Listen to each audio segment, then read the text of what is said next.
இயேசு பார்த்துக் கொள்வார் உலகத்தின் சார்பிலே உங்களை சந்திப்பதில் மிகுந்த மகிழ்ச்சி அடைகிறோம். இந்த கிறிஸ்துமஸ் காலங்களிலே கர்த்தருடைய வார்த்தையை பிரசங்கிப்பதிலே நான் மிகுந்த மகிழ்ச்சி அடைகிறேன். யோவான் 1ஆம் அதிகாரம் 10ஆம் வசனம் விதமாய் சொல்லுகிறது, அவர் உலகத்தில் இருந்தார், உலகம் அவர் மூலமாய் உண்டாயிற்று, உலகமே அவரை அறியவில்லை.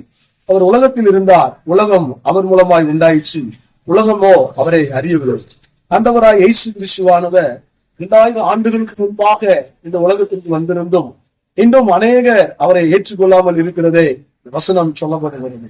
அவர் இஸ்ரவேலிலே இந்த தோன்றினாலும் இஸ்ரவேல் ஜனங்களுக்காக அல்ல, முழு உலகத்துக்காக அவர் தோன்றினார். ஏனென்றால் முழு உலகமும் அவரை அறியும்படிதான் இயேசு கிறிஸ்துவானவர் இந்த உலகத்திலே வந்தார்.